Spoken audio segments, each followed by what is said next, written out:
My youth, I was a drunk man, just mumbling tones. It's 04, so of course I'm still stumbling home. Probably 30 drinks in me, keg beers and whiskey, plus the cocaine. My eyes is like lights in the city. Highlight, but you could die right there in the streets over that bullshit. Similar to what you call beat. What is life? How does it grow? Where does it go? How would you know if I told you so? Autopilot, switched on with brain all silent. You're begging me, bathed in ultraviolet rays. Your body living decays. Cold world got you crumbling. You're drifting away. It isn't a game. Kid, in real life it never is. Everybody dies, almost everybody never lives. That's why I never question why I catch the bad luck. Cause all that bullshit I did, I know it add up. That's why I never question why the odds against me. That's why the devils tempt me. Jealous once and I am the tiger, head full of wickedness. I used to move death around in the streets with no witnesses. I was the thing that went bump in the night. A soldier psycho, make love to your soul with a knife. Unfortunate, but it seems that's who I was at that point. 40 ounce of rum, half a ball, a fat joint. My life was flashpoint through criminals' eyes. 365, put your hands up, reach for the sky. After the rain, things changed. I found the God in me. You should see me now. I turned it all around. 360. That's why I never question why I catch the bad luck. Cause all that bullshit I did, I know it add up. That's why I never question why the odds against me. That's why the devils tempt me. Jealous once and What's up, motherfuckers? Welcome back to Black Hoodie Alchemy. As always, I am your host, Anthony Tyler. Thanks for joining us this week. We have a hell of a topic this time around. I've been really pleased with what we've got going on lately between the Datura episode, the Voodoo, and Santa Muerte this time around. I told the homies Seed Person and Chris, and when we were coming around the 100th episode, just kind of thinking about Black Hoodie Alchemy, where it started, where it's going, not trying to get too up our own ass, but, just contextualizing a little bit. And it came to me, I said, like, the synthesis of everything we love talking about is kind of, in a way, like an Indiana Jones Temple of Doom vibe. It's archaeological, it's adventurous, historical, it's mysterious, and there's a bit of horror in there as well. And these last 3 episodes, this one included here, is the epitome of that vibe. Voodoo and Santa Muerte have been topics that I've wanted to cover on this show for a while. And as I said in the last episode about Voodoo, I feel like, after the 100th episode, now is the time where it feels more possible. Not only did we downsize a little bit to 2 longer episodes a month instead of 4 episodes a month, so that gives me an opportunity to stretch my legs even more on some research. But we've done so much legwork with all of our topics, so many of the topics in varying degrees. We keep it fresh, but a lot of it is interested in the mechanics of a lot of different things: magic, mysticism, synchronicity, chaos theory, these things. And with that legwork, now we can just dive into some really eclectic shit even more. So with something like Voodoo or Santa Muerte, for us here on this show, we don't have to worry about expounding upon the magic too much. We will, but like in terms of the mechanics of what's going on in the psyche, analytic psychology's angle and all that, you can go check out the other episodes we've done. We don't have to squabble about that. So we can really just dive into culture and history a bit more, and practice, of course, as well. We will get into the practice and application of Santa Muerte. Good news! It's a suppository. But before we get into that a little more, I guess just some basic announcements. Don't forget, like I said, 2 episodes a month now. Check out Dive Manual, Hunt Manual in the show notes. Dive Manual audiobook still around. Joe Roop still got Hunt Manual audiobook cooking, but that's, not at the forefront. I'm not whipping him about it or anything, so it'll come when it comes. And I have been putting more effort into the YouTube channel lately. It's a slow burn. It's not something that I do consistently, but every once in a while I'll go back and put up a handful of episodes. So there's like 35 videos up on the YouTube channel. Half of them are podcast episodes that are like slideshows, and half of them are snippets of the comedic, Tippy Patson and Jeff Mamba and all that, and like from their conversations, and also their audio commercials turned visual, basically. So you could check that out. I did separate them into some playlists, and I have like 176 subscribers on there. YouTube is a back burner thing. It traditionally hasn't been where people go for podcasts unless you're a name brand like Joe Rogan or something like that. But that's been changing a little bit in the demographics in general. And I'm not, like I always say, I'm not clout chasing. I'm not trying to be mainstream, but I am interested in facilitating the paths of least resistance to get to the people that would enjoy the show that just haven't had the chance to hear about it. So chipping away at video elements more, because that is growing. YouTube is becoming a much bigger, hotspot for podcasting in general. I don't think I'm ever going to necessarily release long form video chats of the episodes, because I don't know, I reserve the right to change my mind, but I just like the radio aesthetic. And also, I don't know about you, homie Chris over there, but there's something about it that feels a little freeing, feeling like you don't have eyes on you constantly. That is kind of weird. So Yeah, as someone who's posted like a lot of music stuff to YouTube over the last year or two, I try not to think about it too much because it is kind of weird. Whether you have one set of eyes or thousands of set of eyes, just knowing that anybody can take a look is when you really think about it, it's like, oh shit, yeah, can't go back there, but it is what it is. yeah, and especially with these long form conversations, I feel like I would get too much in my head sometimes. I would be thinking about like, oh, am I doing too many hand gestures? Or like, fuck it. I don't want to think about any of that. I just want to focus on the narrative of what we've got going on. But that said, I think I will at some point probably put some short videos of us talking. We do record the videos. I just don't put them up because I just don't want to. But like I said, the demographics are going more in that direction. They're getting more statistics, I guess is the word I'm looking for. So I'm thinking about that. And like I said last episode, if anyone wants to help create some short clips of all the content we've got, please hit us up. No pressure though. I don't expect anybody to. But that said, there's more action on the YouTube channel, so go check that out. And I'm gonna go ahead and say 200th subscriber, I will send you a free copy, paperback of Hunt Manual or Dive Manual. Let's get to 200. Help my OCD out, and let's get to an even 100th number. And I'll send you a free copy of the book. So yeah, keep that in mind. Chris, how you doing today, man? We're doing all right. We're hanging in there. I hope everyone out there as well. And I'm very, very curious to see what you have for us today. But before we start recording, by the sounds of it, sounds like it's going to be a pretty wild ride. Yeah, it most certainly will be. Yeah, I didn't say this at the beginning of the last episode, but Seed Person has become a bit of a fixture around here as well. He's just on a little bit of a hiatus. He'll be back before too long. So salute to Seed. Don't you worry about him. He is doing well. So Santa Muerte is a very, very multifaceted topic. And what I will say before I forget is go check out, if you haven't, the episode on voodoo. You don't need to hear that to understand what's going on here, but like a good first probably hour of that 3-hour bit was analyzing and breaking down so that we could understand voodoo and the outpour of it and the cascade effect from the slave trade and all that, the quote unquote African diasporic religions. And that also includes the offshoots of Santeria and Palo Mayombe.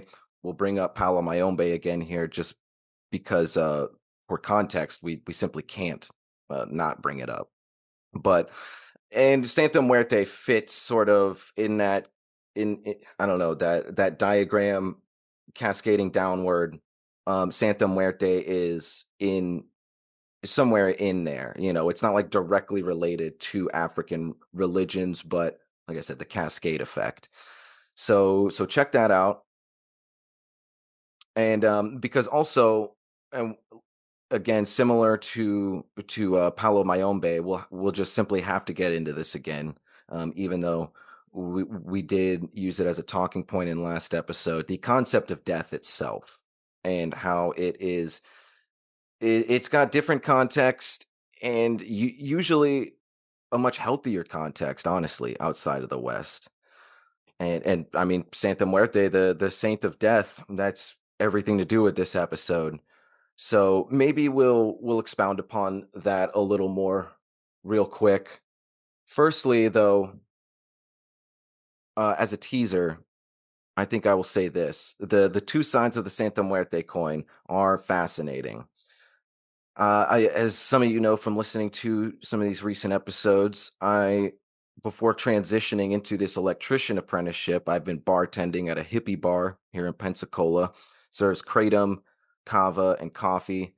They even have like Delta 8 that they put in the drinks and stuff. So they try and keep it interesting, and you just kind of solo the bar.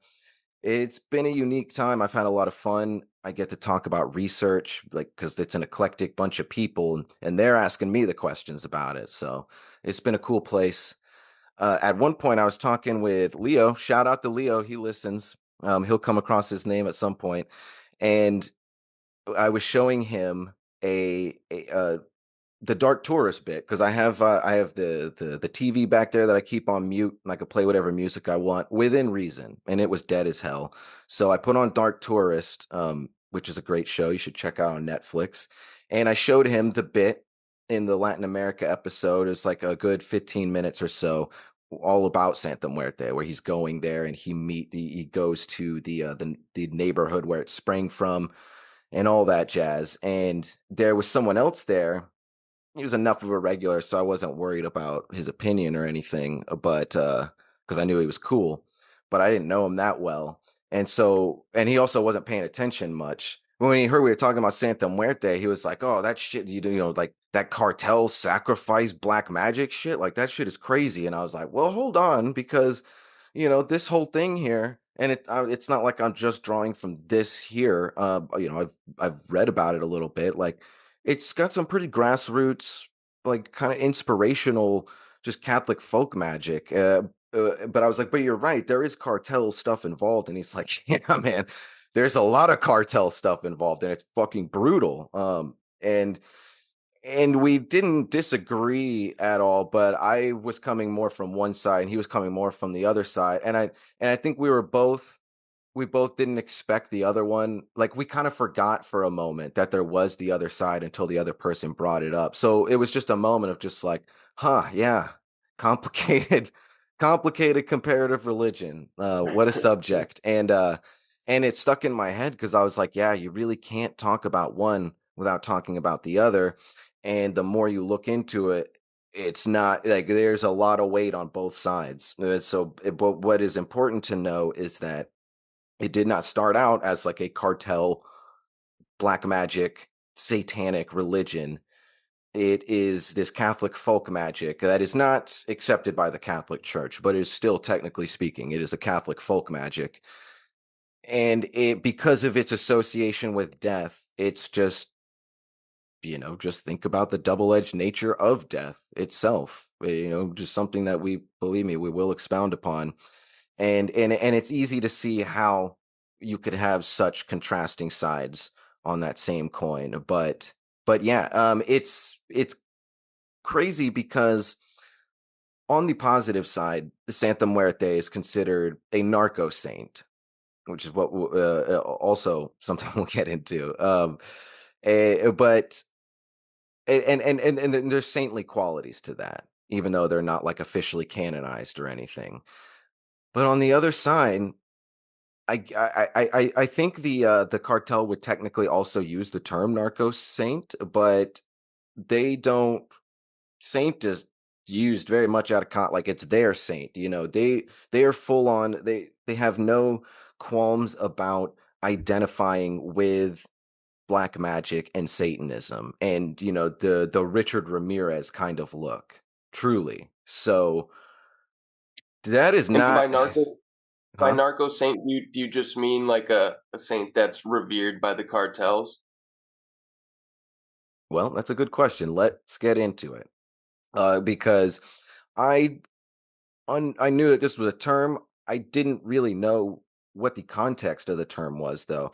I thought that it was, like maybe this is probably a bad example because he's very infamous, but I thought Narco Saint was kind of like El Chapo in a way, like someone that was real but revered by the people, like in the same kind of way that like the mafia were in their communities. They were feared, but they also were genuinely appreciated in their community, and they gave back and things like that. But and there is an element to that, but it's more mythological. So there's, as far as I know, and again, this is all like folk magic, folk mysticism. So other people could have, you know, amendments to these definitions, but these are the standard definitions.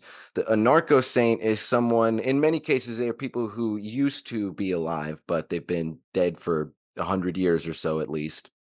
And some who are just simply various figures found in, like Latin American religious artwork, a Catholic artwork especially. So, and one that is very common, we'll go through some of them here, is Jesus Malverde. He was someone who was alive. Um, there's a lot of notes here, so I try to keep it with punchy stuff because there's a lot of rabbit holes we could get bogged down in. It was like the 1800s, though. Like I said, it's like at least like 100 years for all these people, if any of them have been alive.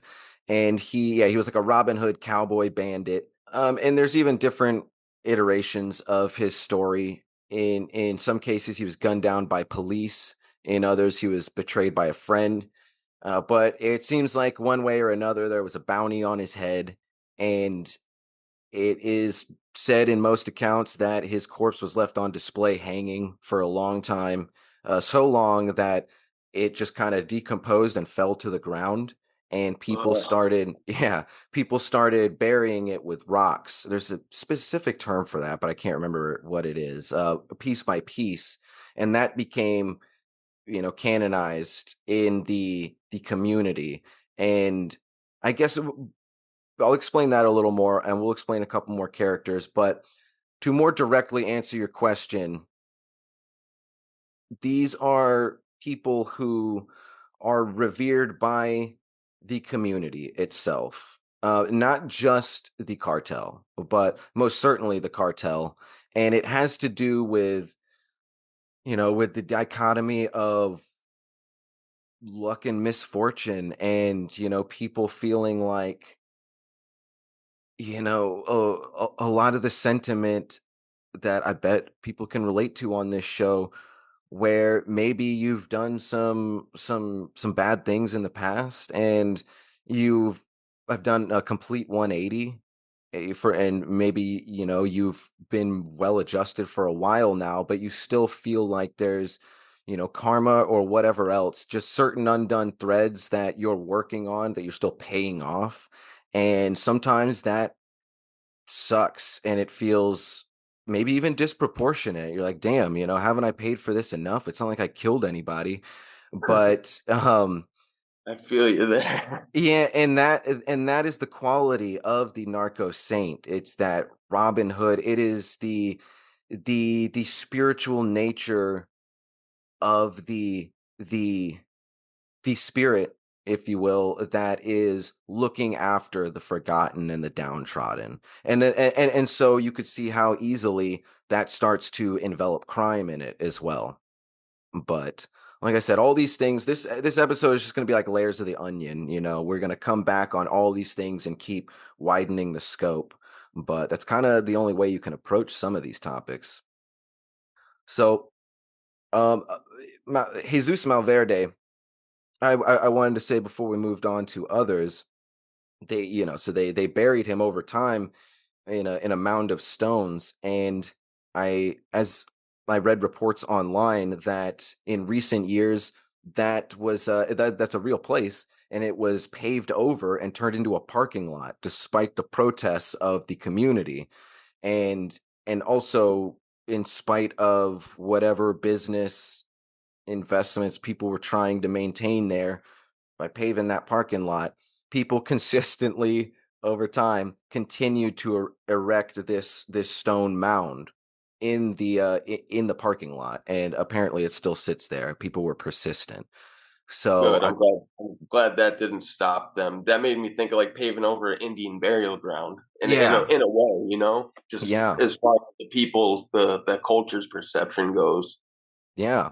Yeah, and so I think that's interesting to the character of this Narco Saint. It also speaks to the ebb and flow and the adaptation of this culture that we're looking at. But yeah, this guy in general, he was, again, he's been mythologized quite a bit, but he is known as like a generally altruistic criminal.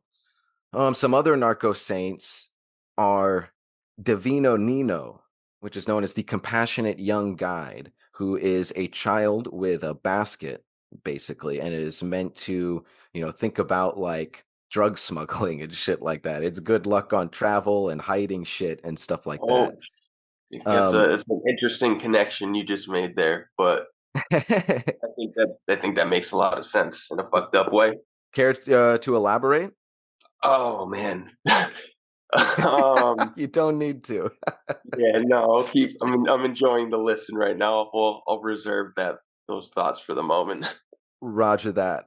We also have San Ramon Nonata, who is known as the Silent Guardian of Secrets, and he is a strong man with a palm tree frond leaf depicted in the illustrations, and we have Maximon, which is the enigmatic figure of indulgence, who is very much basically like a Loki figure, very hermetic in that respect, known for being trickster, having a sense of that indulgence, and bringing good fortune, knowing how to have like a good time, but also knowing how to get the job done.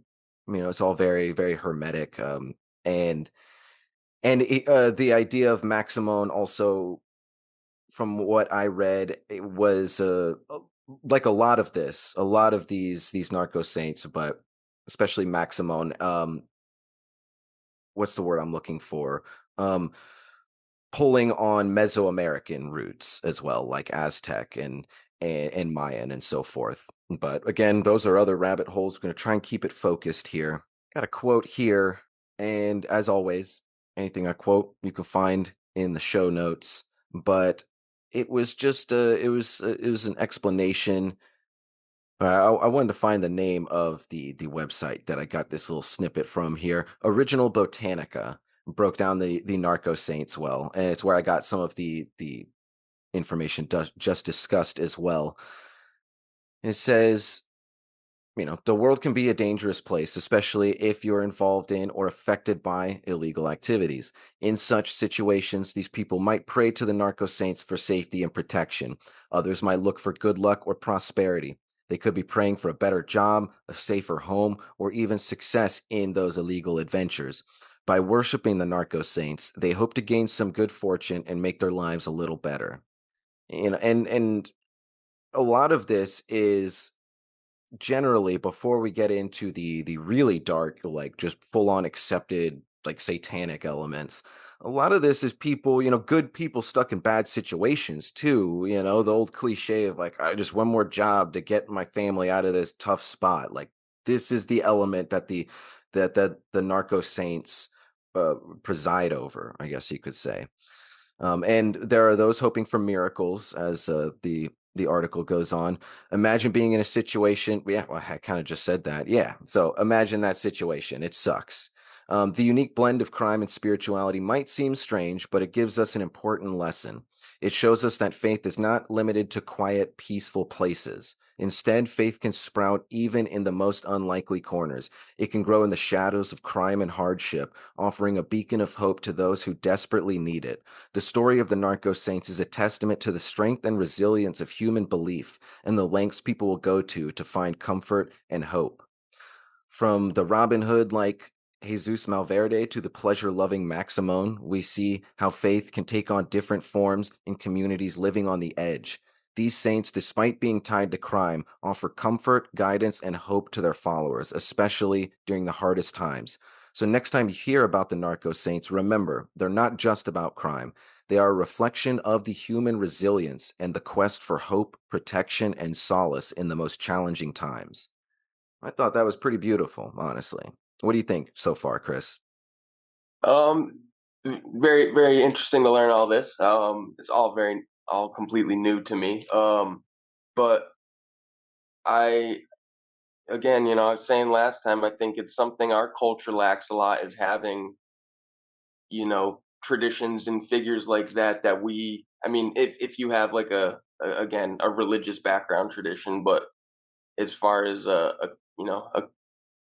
country or individual small cultures, but I I know you keep referencing how a lot of people tend to think of, the crime aspects related to the Narco Saints and stuff, and I just think it's a interesting, good reminder that these things tend to represent the balance, but also in a way, the extremes of any of these ideas, and how easy it is to take a concept like that and have it be radicalized and sensationalized, and then have people not even consider the fact of the balanced aspects of, you know, um, people revering figures and concepts like this. And there is a whole in between that I'm excited to learn about. Again, rather than just Santa Muerte, it's been showcased in a lot of shows with the cartels and the satanic sacrifice aspects of it. It's been like a sort of satanic panic done to it in a way, and yeah, it's just easy to forget that these things can represent good, I guess, is what I'm trying to say. What kind of shows is it portrayed in? Breaking Bad, I feel like, was one of them. All right, some people are gonna shake their finger at me, but I have not finished Breaking Bad. I'm really bad at finishing TV shows in general. I'm the kind of guy I'll watch the first season and think, yeah, that was great, and have no reason not to continue, but I just don't. I think it's because I like sampling a lot of things sometimes, especially in terms of like media that is nonfiction. But yeah, so I did not ever make it that far in Breaking Bad, but okay. That took me a few times to watch the first and second season to get to finishing it. It didn't grab my attention somehow at first, but if you ever get around to it or have the time or interest, I would definitely recommend finishing it. Well, honestly, yeah, no one ever pitched it to me like that. That there was like Santa Muerte It's not a big ish aspect of it. elements. Still, though, that sounds pretty dope. I mean, that is definitely a little point in its favor. Good to know. And I mentioned the Italian mafia families giving back to the communities. I'm reminded in general of like how much fucking money these illegal communities get. Like Pablo Escobar he had so much money hidden in so many different houses all over the place, like that rats were eating bundles of bills by the millions and he wasn't even noticing because he had so much, more than he could ever use, and just and it actually became an extreme hassle to find out where to put it, which is a preposterous problem to have. Like, what in the fuck? So, and it was similar in some cases with the Italian, mafia families, and that's where money laundering. That's the whole thing. And in a lot of cases, you're just giving back to the community because, like, oh my God, I have so much fucking money already. And, at a certain point, the proverbial rats would just start eating it. So I might as well just give it back to the community. So, we do, it's not like they are uh, Christ incarnate or anything like that. But also, I'm just playing both sides of the field. I also think that there is a genuine level of altruism, at least in terms of their own community. It seems very, very tribal in that way. But I mean, I'm just analyzing. I'm not trying to throw around moral absolutes in these cases. But so yeah, it's all very interesting, and complicated cultural facets.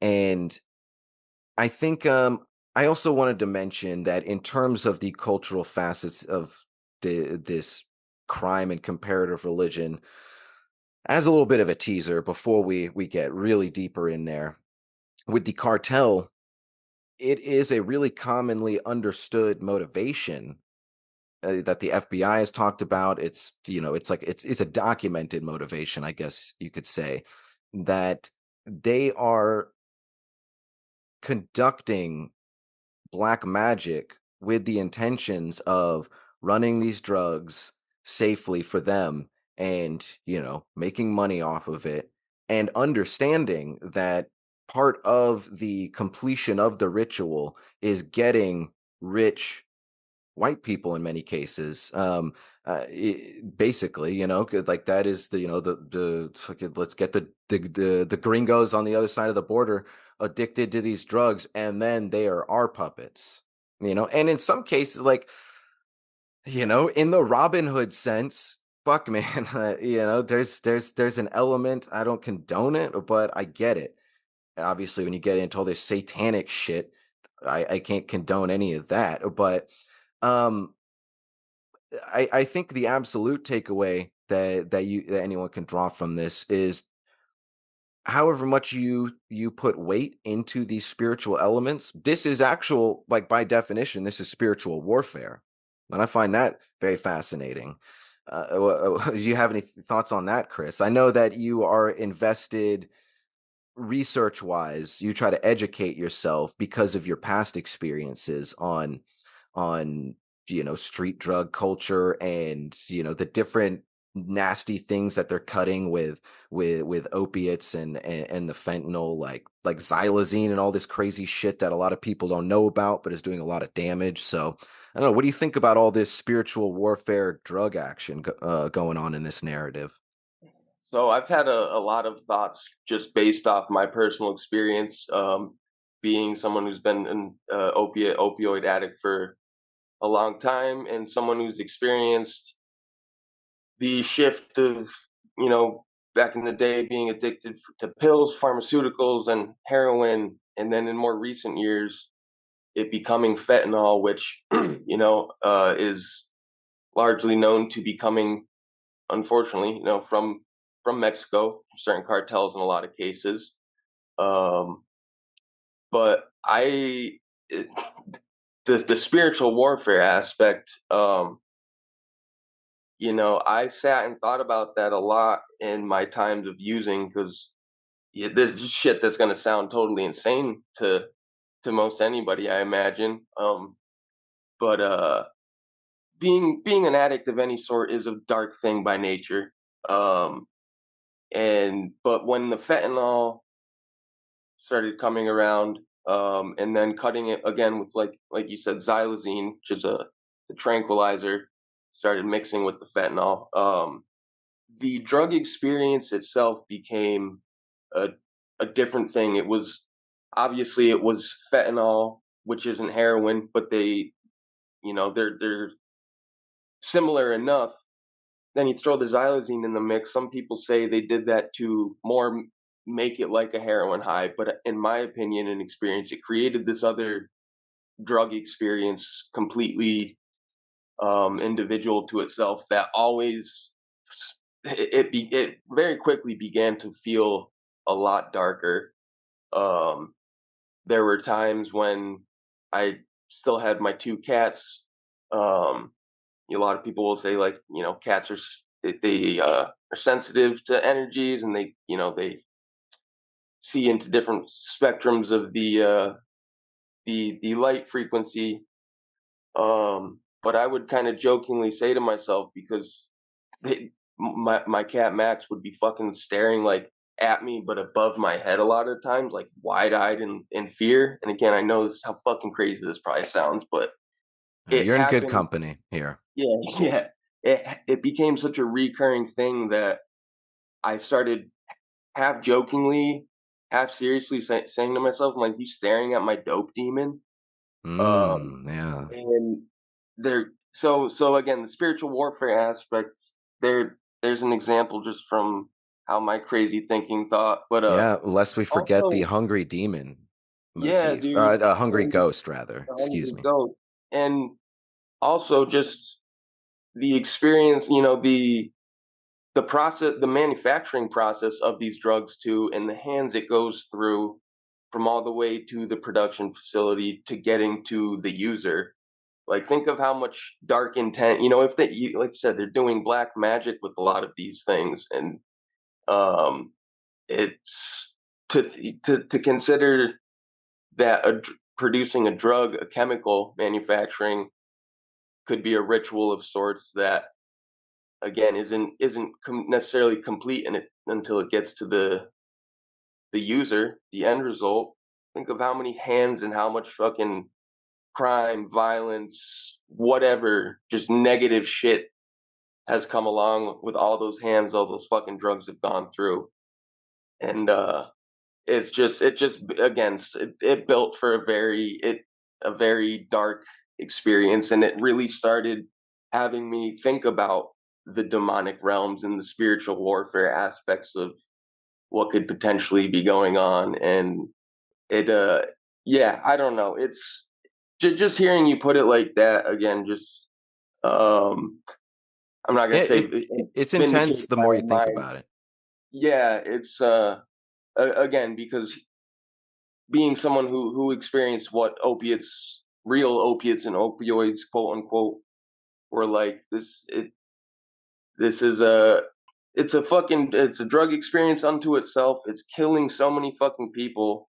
It doesn't seem like a rational fucking business decision in the long term. It just seems to be a deliberate means of trying to fucking kill a lot of people, which Yeah. you Well, know, that's another interesting point, because you're right. You're absolutely right. And what I said initially was part of the ritual is getting, the gringos addicted so that we have this flow. And there is plenty of an element to that. But you're very much right as well. There's a whole weird watch the world burn element to some of this as well, most certainly, where people just, I think at the very least, it's very obvious that these people don't give a fuck. That's probably what it is, right? It's not, maybe they're not necessarily actively trying to kill people, they're trying to get them addicted, and they care so little that they're just like, hey, if people die, who gives a fuck, we'll just find more of them. yeah, I mean, that's an aspect to any, large scale drug dealer, Yeah. especially with, Oh heroin yeah, dealer or damn. whatever. But and it's just interesting too. I'm thinking of it now, just with what we were talking about on the last episode, and how many times in current, just currently related to the opioid epidemic with fentanyl and xylazine. Again, you look up articles in the U.S. of them referring to it of a zombie-like epidemic. Mm.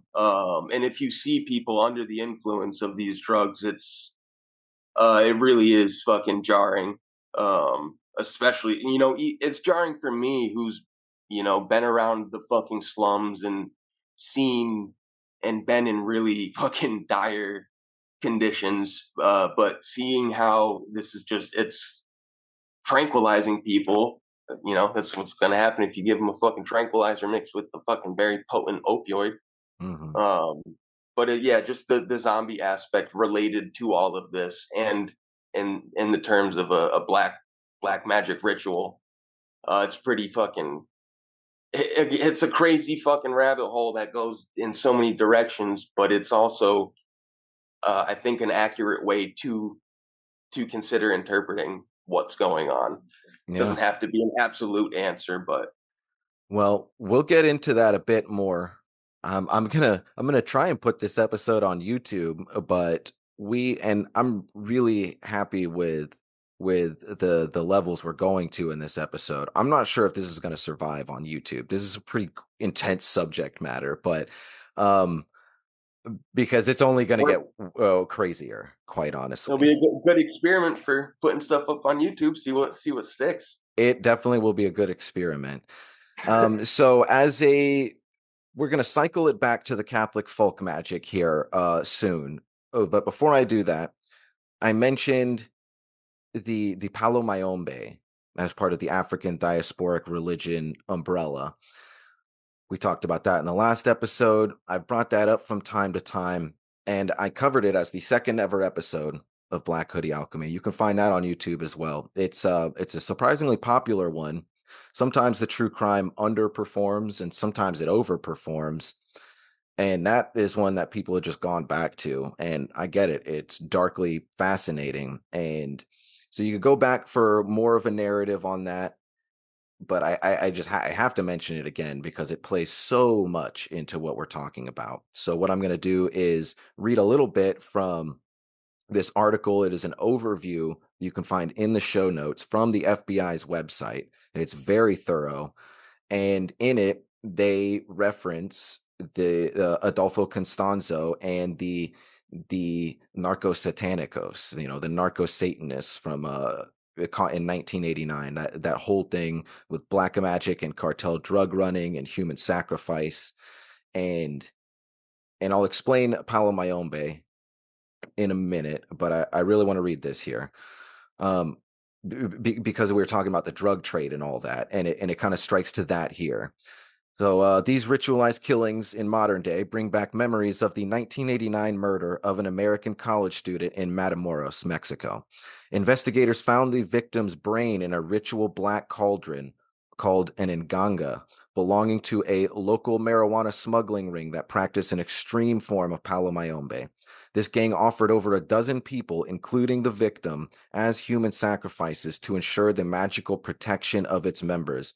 And that literally included, as part of their protection, things as nuts as literal invulnerability and invisibility. So these guys were fucking crazy, to say the least. An old crime scene photo displays a Santa Muerte statuette among the ritualistic tools belonging to this group. An incident once considered anomalous now serves as an early warning of the growing influence of narco culture in Mexico. Fascinating. We have some direct links. We have a Santa Muerte. We have Santa Muerte paraphernalia amongst the Narco Satanists of 1989. I didn't know that. So, yeah, direct links here, and it even says here. I'll go ahead and read this because it's just below in the FBI report. Because this is getting towards the end of that report. Officer performance and safety issues, primarily those of an emotional or mental nature, need consideration during investigations of crime scenes involving Santa Muerte altars and ritualistic activities, even benign ones. Peace officers in cartel training have stated that they will have nothing to do with such Santa Muerte artifacts such as altars, candles, statues, amulets, pictures, and sacrificial items because they consider them evil and as a result will not enter dwellings that contain them. In fact, Santa Muerte informational training can prove so stressful for some law enforcement and public safety officers that they can become physically ill and pass out. This has happened during training more than once. Programs and writings concerning wellness and spirituality in policing can provide quote-unquote spiritual armor against dark ritualistic crime scenes and altars containing human remains. That's from the FBI's .gov website. So that's fucking fascinating. Yeah, man. How do you fucking train people to? I would be very curious to learn about the training to cope with stumbling across crime scenes like that, especially for people who are so superstitious by nature. Season 3 of Fincher's Mindhunter is them looking into Santa Muerte. Oh my god, what a mind fuck that would be. Maybe somewhere That in an would be alternate awesome. universe. Yeah. That would be fucking rad. Um, what else was I gonna say real quick? It was an offshoot of that. It wasn't something I had written. That also reminds me of Adolfo Constanzo back in the 80s when the American law enforcement was going into Matamoros, Mexico to look for this American college student. They were working with Mexican police, and those Mexican police were very afraid of the black magic, the dark Palo Mayombe that these guys were practicing. And they were working with their own spiritualists and psychics to try and take hexes off of them and all sorts of shit. So it's always super, super fucking interesting. Like this Twin Peaks kind of vibe where cops get involved in spiritual warfare, or also like that great underrated movie Fallen with Denzel Washington. Dope fucking movie. Check that shit out. It's kind of like a nicer version of him in Training Day, except fighting Azazel, the fucking archdemon. It's badass if you've never I've seen it. I've seen some clips from it, but I've never got around to actually watching it. Heard great things. Yeah, yeah. Okay, so we will circle back around on that, but I want to bring it back a little bit to the positive elements and some of the things that we can learn, like the diem sort of element to processing the symbolism of death. And that is what the common folk are using Santa Muerte for. So check out the show notes for this article by Lee Thelmadatter. And for the sake of fun explanation, generally when I'm researching, if I find material that's just good material, I'll make my own, I'll put it in my own write up. But if I find someone that's just got such a damn good article, it's like it's punchy, it's got a lot of information, and I feel like I couldn't put it better myself, really, then that's when a snippet goes in. And so shout out to Lee Thelmadatter. What a Uh, punchy last name right there too. yeah, good for you. Own that name.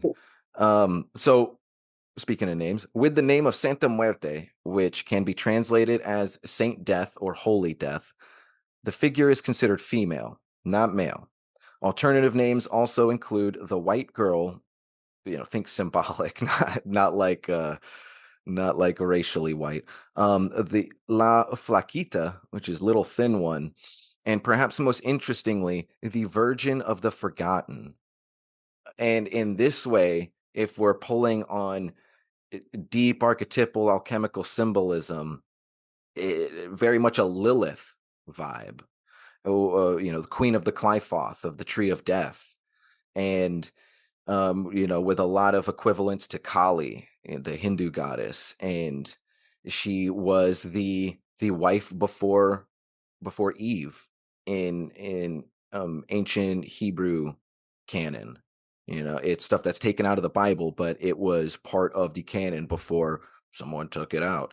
And um there's always been it's fascinating when you look at the Abrahamic religions, which a lot of this is springing from. There is, when things started to form more, I don't have exact dates, but in ancient history, probably medieval times, I'm sure a bit as well, like, I think Council of Trent, whenever that was. Obviously there was, this is where, when people rail against the patriarchy, I get it. Sometimes it's a little much, and maybe a little misplaced even, but the patriarchy and shit, even things like white privilege, when you look at history, they're very real fucking things that you can't ignore. And you need to understand why some people are frustrated with that shit. And the male patriarchy thing is definitely seen in the Abrahamic religions, and things like Lilith, who basically was upset because she was a plaything to God and Adam, not really given much autonomy. She left, and because she left and said "fuck this," she became the arch female demon in all of like classical Hebrew mysticism. And and has blossomed from there. And since she's been reclaimed a little more as a pagan goddess, but still, and that's the point I'm making, circling it back to Santa Muerte. In more modern times, there seems to be a lot of a reclamation of the divine feminine in the the more modern folk elements of the Abrahamic religions, because I think, myself included, I think that one of the greatest disservices done in the Abrahamic religions is the denial of the divine feminine, and it's always secondary, and there's no they completely bastardize the sacred marriage. There's no sacred marriage. It's just subservience under God, and that's fucking not correct. I'm gonna go ahead and I'll die on that hill. That's fucking wrong. I'm with you, man. In Hermeticism, that principle was was very eye opening. I mean, they all were quite eye opening, especially over time. But it is very eye opening. I get it, dude. It was for me as well. Can't leave yet. It's the first tune. Yeah. Out the cold, I arose, it's froze, it's North Poles. From my soul, I expose, impose, and choke holds, broke nose. Blood dripping in squared circles. Young blood snitching from gripping, they scared purple gears turning. Pumping light through the machine, falling short. Through the pale lights and lucid dreams. Legit, I hunt the beast. You wonder when thunder speaks, running streets. Spitting in ciphers 100 deep, none compete. Raw lifers that run on beats, come in peace. Prepare for war, I rock you to sleep. Talk is cheap. My actions speak louder. I teach, extended my reach and seize power. Each hour, burn leaf and weave flowers, packs of sour. Racing clocks like Jack Bauer, black flowers. A stone with your name engraved. A legacy is what you leave, not take away. Break away from the dreams to escape the pain. Most days it's trees all day just to ease the brain. Seasons change, stoking flames through the freezing rain. Through peace and fame, light the darkness, I'll be the same. I can't leave yet. Yeah, come on, y'all, make some noise. Like we say, our medicine is the crowd's applause. It's like I seen the world, but it hasn't seen me yet. Yeah, yes, of course. I bless it in depth with the metaphors. My medicine is shredding the mic when the crowd applaud. Yes, of course. I bless it in depth with the metaphors. My medicine is shredding the mic when the crowd applaud. Yes, of course. My method's a step with a broken door. Adrenaline, the pendulum swinging your vocal cord. Yeah, and since the age of 10, I would engage the pen. And every time I write, I'm right inside the maze again. I made it then, homie, I could make it any when. Anytime, a place, no mistake when I get it in. Life's a canvas, we paint this with our own brush. Me, I don't rush, just leaving microphones crushed. And rap like my life was hanging by a thread. Rap like I wanted dead over some shit I said. Let the spray cans talk, the fat caps through the rest. You feel this in your chest like backwoods and bags of sass. A blank page is a future works of art to me. I bring it back, love moving through the heart. I'm in the streets, I'm in the beats, I'm in it for peace. I'm in the tape deck, press record, play and repeat. It don't stop, I won't stop dropping on the rhythm. Been in it for a minute, still rocking with precision, call the game. Spit flame, shit in your name. The driver's seat, no signal, switching the thing, kid, I run. My whole life I got it done, I hold it down like plants hold the light from the sun. This shit's essential to all life, it's existential. Heavy mental, levies burst when I bust. The flows torrential, skate the streets of this frozen hell with nothing left to gain. And yesterday's tomorrow's today, I bless the game. Come on, yo, make some noise if you're feeling this. Raw hip hop in the building all night. I can't leave yet. It's like I seen the world, but it hasn't seen me yet. Dreams on reset. Yes, of course.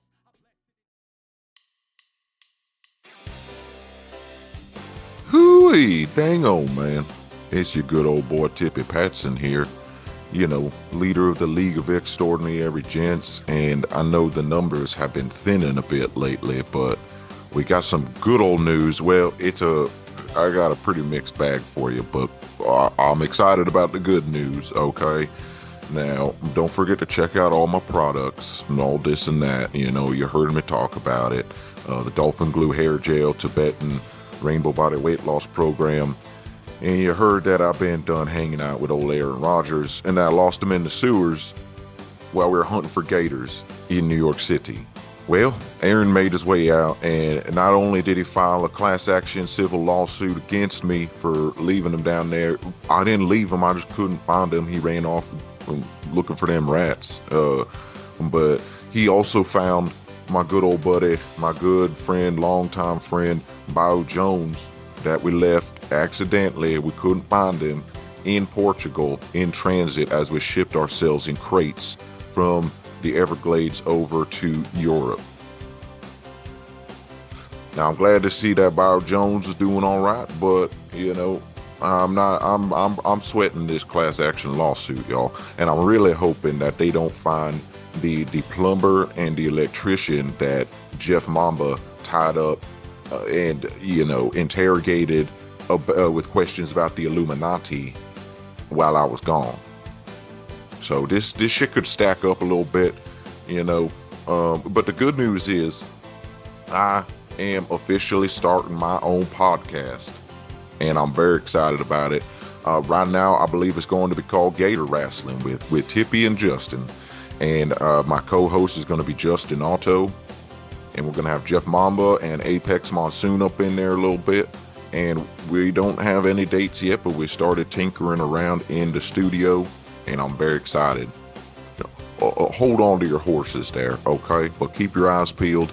And also, you know, just to raise some money, I've decided that I'm also going to be a travel advisor. Yeah, so, you know, if you're wondering whether or not you should travel, just hit me up and I'll let you know. You know, you're going to have to figure out the plans and stuff on your own, but I'll let you know whether or not you should travel. And also, if anyone's, you know, listening to this and is good at lawyer talk, you know, hit me up. I need a lawyer. I do need a lawyer. All right, y'all. I'm out of here. Tippy Patson over and out.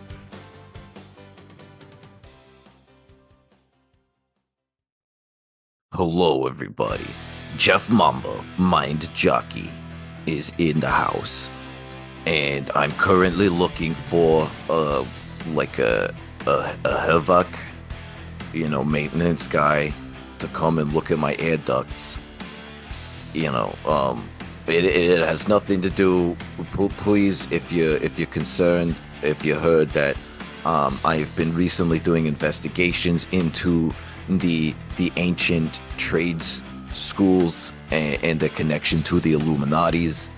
You know, there's the Freemason bricklayers, there's the infernal electricians, there's the suicidal dentists, and all these other things. So I need a Hivik guy, you know, out here, but it's not because of anything like that. You know, it's just Hivik stuff. So don't be alarmed, you know. And, you know, maybe just don't tell anyone where you're going, and, like, just be prepared to be gone for several days. So, but, and also if you could bring any, like, carpentry friends, or, like, pool cleaner guys, or any firemen, you know, just bring them along, too. Yeah, so, yeah, I'm a jockey for your mind. My name is Jeff Mamba. Also, I'm going to be doing a movie review corner for Tippy Patson's new show when that comes out. So keep that in mind, and, you know, don't, you know, just rest your pretty head out there, because, you know, once I get my Hivik stuff squared away, I will be back vanquishing the Illuminati. And, you know, don't forget I'm also a former cloning lab manager and a really cool guy. And that mermaids do exist. And so do dragons. Goodbye. Rapping a whole decade made me stranger. Page to ranger, paid to slay an angel on a roll like sprain and ankles. Gotta raise my payroll, bout your flow pocketed. The shit stank is anal. Crowds get straight or straight scatter, shooting strays at 'em. A tragic funeral state gathering after. I make the hair on the bars rise, bury the track neck up in dirt like there is a dark side. I get quick enough to wickedness, smokes in my step, this dread started giving benefit.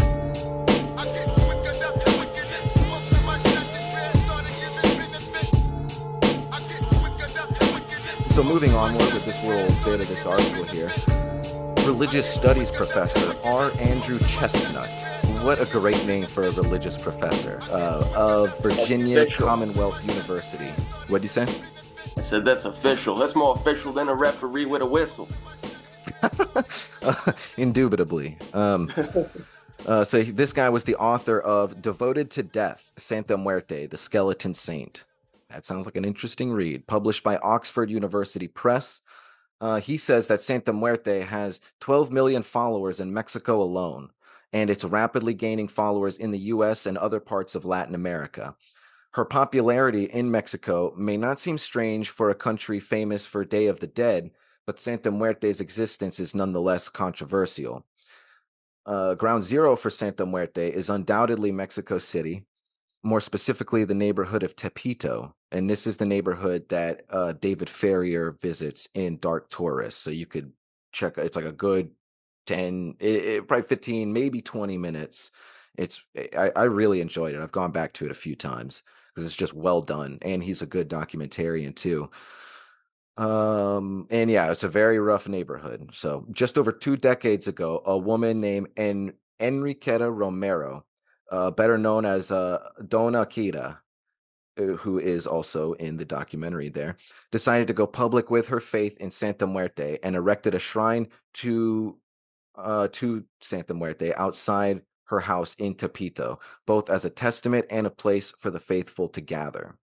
These days, on the first of every month, thousands of followers gather on the streets around the house to approach the shrine, often carrying their own Santa Muerte statues in a myriad of colors and sizes, bearing their own accoutrements.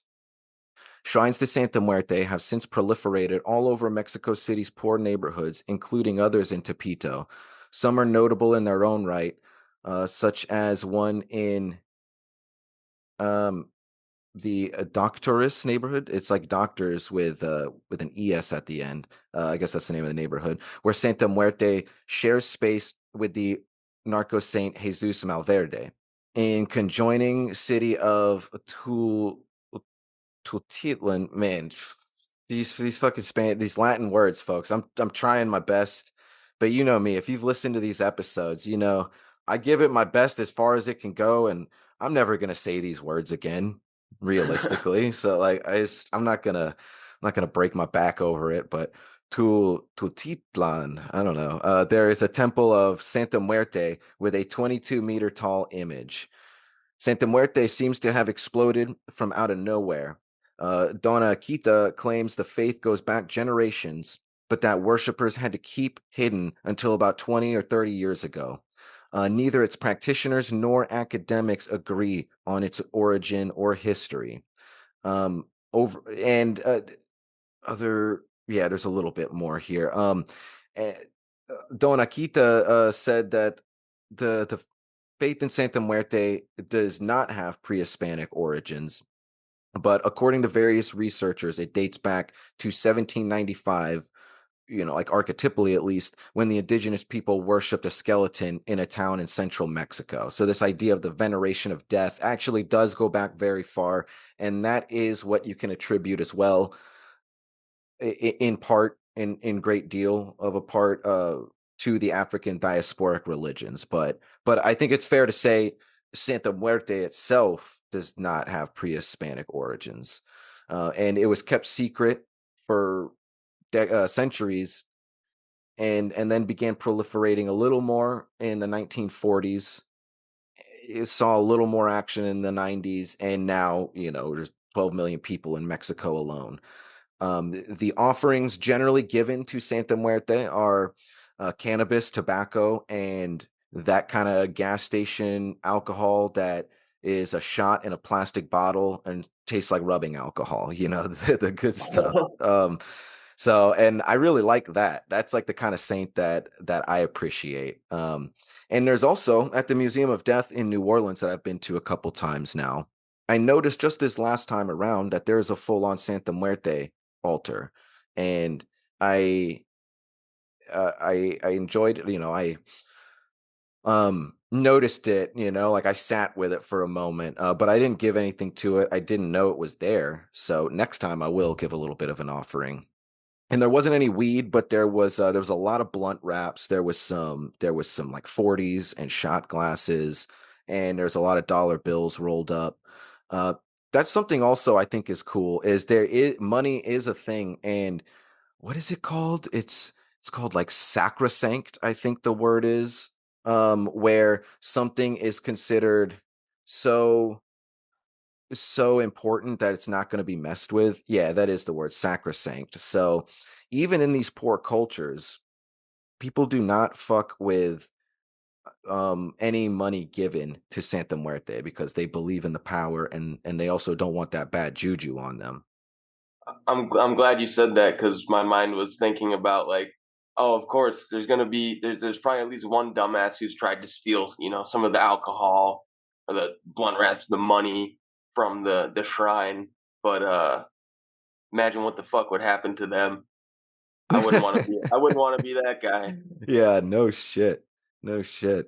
So that's good that I'd never heard that word before either, sacrosanct. Hmm.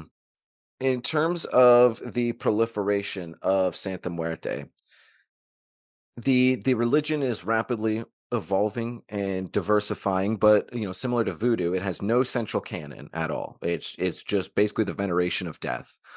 And but her and she has different patron saint days, quote unquote. Some are August 1st, some are August 15th, some are December 13th. The day after the Day of the Dead, I think, is the most commonly accepted. And the trappings of Catholicism involved is one reason why the Vatican repeatedly condemns Santa Muerte, stating in no uncertain terms that it is satanic and associated with black magic. But most worshippers do not consider their use of Catholic rituals as mockery, nor do they consider the figure as a personification of evil.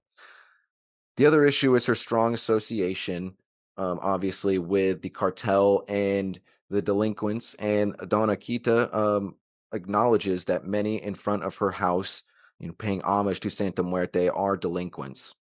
And as a quote, she says, "I do not involve myself in their lives. Are there thieves that pray? Yes. Everyone is here, and it is not for me to judge."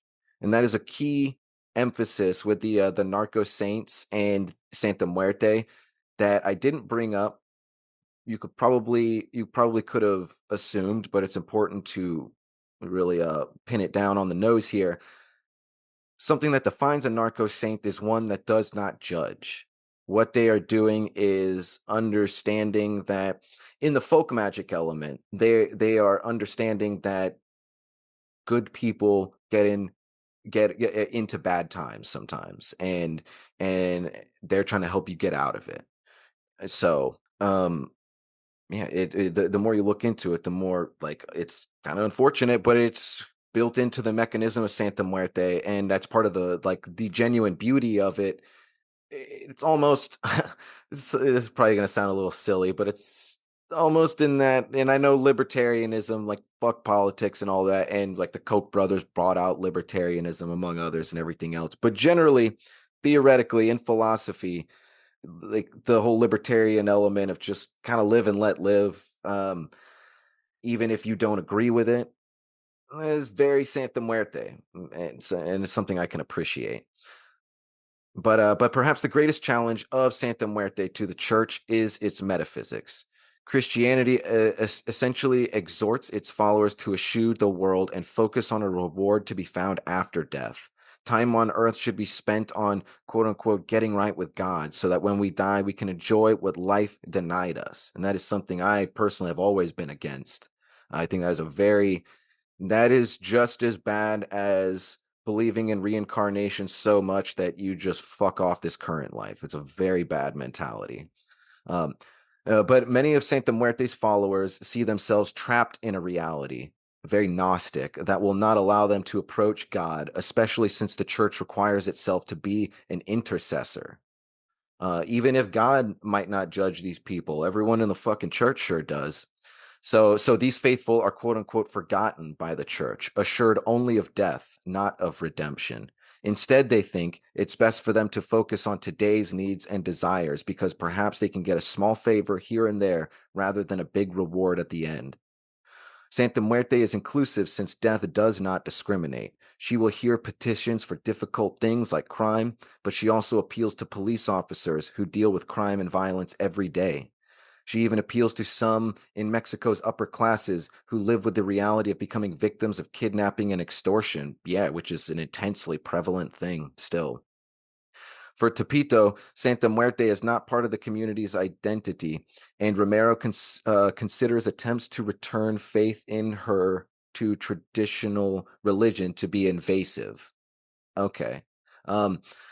The other day, she said, a gringo came to yell at us about the true faith, she said, adding something unprintable about how they drew the invader out. um, this is great. You see, she's so if you didn't catch that, because some of the wording kind of almost tripped me up there. The idea is she and true Santa Muerte followers don't want to be canonized or accepted by the church. They consider that invasive. They want this to remain a grassroots folk magic element. And it built into it. The same thing we talked about with voodoo last episode, and I think that's fucking awesome. I love that, and the fact that you brought up the beginning of this, the Vatican pointing out anyone being fucking evil is rich, but also makes me a little more inclined to look into that. In summation, Santa Muerte is a comfort in the face of harsh realities of life at the margins of society, especially Mexican society, where mainstream religion's promise of heavenly reward for good behavior breaks down among a host of contradictions. Kind of like what you just said there. As a final quote from Donna Kita herself, I don't know where we go after we die. My faith helps me to survive today. I do believe in God, as well as my flaca, which I believe is like elemental, like guardian angel kind of thing. If tomorrow comes, well, it's another day, and that is a reward. Boom. And Respect to that. And fuck yeah, real man. quick, dude, you said the flaca is the elemental or like guardian spirit. Interesting that they call one of those fucking drugs you can buy it like flaca down south, down in Florida is like a big thing. Have you heard of that? I've heard the term. I've also heard of Waka Flocka. um, Flame. Yeah, flaca seems to be some crazy upper that makes people go into like a psychosis state. It's kind of like a bath salt, I guess. Interesting. I just Googled it here, and a common slang term is a woman who is beautiful from the inside out. But I don't get the sense. That was a very like. So I do believe in God as well as my flaca. So that's my inference. That's I said I believe it is like an elemental, but I actually don't know. So you can a listener can do a little rabbit hole into there if you like. But interesting to see that word pop around a little bit. So I also, because this almost escaped me when I almost brought it up last time, so I'm gonna make sure to mention it here. In the Dark Tourist documentary, the bit with Donna Kita is really beautiful. She is a sweet, sweet woman. I would love to, I would not want to be one of those dudes that is obviously well off, just like trouncing around, a bleak neighborhood. But that said, if I could ever go and not be scared, have like a guide or something. Fuck, I would love to go visit Tepito and see Donna Kita and give some offerings to her Santa Muerte altar because she's a badass woman. She is someone I think a great example that we don't see enough of someone who is a genuine spiritual leader that is not in it for the clout or the money or the brainwash manipulation. She is literally just sharing her faith to her community, and trying to uplift people. And I may or may not have been under the influence of some psychedelics. When I first rewatched, it had been the first time in a long time that I had watched David Farrier talking with her on Dark Tourist, and I did tear up a little bit. It was honestly beautiful. I definitely was in a accentuated state of mind, but it really hit me. And part of that, I believe this is the influence for her putting the altar out initially and being more vocal about her faith, but I don't know 100%. Either way, it's what I'm about to say is deeply involved with her being more vocal about her faith. But she talked about how her husband was mugged and killed, And so she has an altar for him there, and she believes that also in that voodoo ancestral kind of sense that he is still around.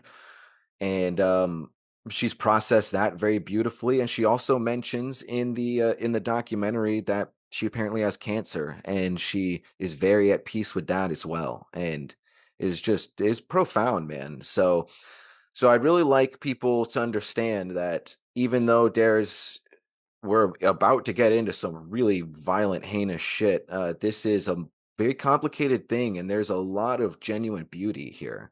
It's all on one side of the double-sided coin, all that beauty. And I'm not sure if there's any other real spiritual tradition out there, period, that's as polarized as this one. Do you have any more thoughts, Chris, before we get into some more cartel shit? No, other than just again the grassroots nature of this, and I relate to it very much, and um, just I'm definitely gonna check out the Dark Taurus with David Ferrier. I'm very curious, but Yeah, he is a great documentarian. I like that guy. I forgot I did put a quote that the which pope was it? Pope Francis, when he visited Mexico for the first time in 2016, found this in a New York Post article.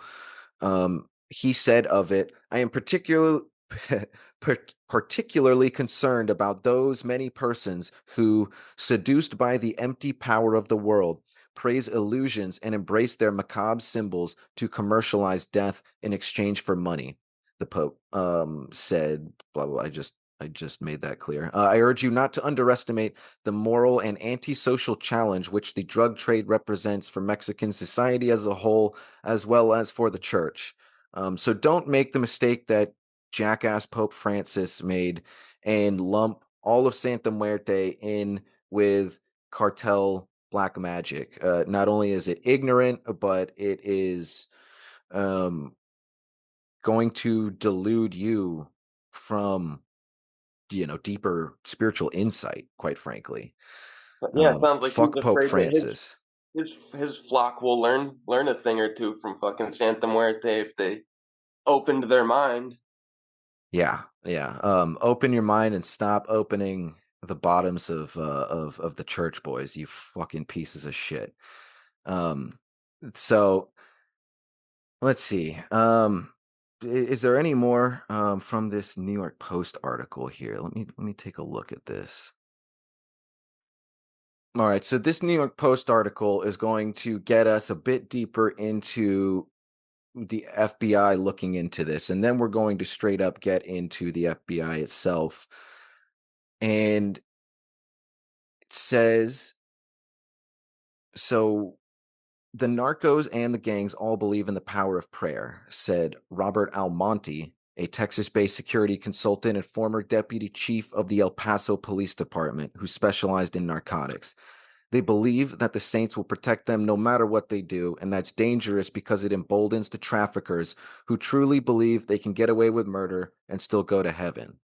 Yeah, and see, he's right. This full stop. That's some shit that's happening. The thing that pisses us off, Chris and I, is that people that spiritual bypass bullshit. Like you're only looking into half the story, and then that allows you to dismiss a whole swath of downtrodden people that like the whole reason they are looking into Santa Muerte is because of your fuckery to begin with. So it's just very dismissive.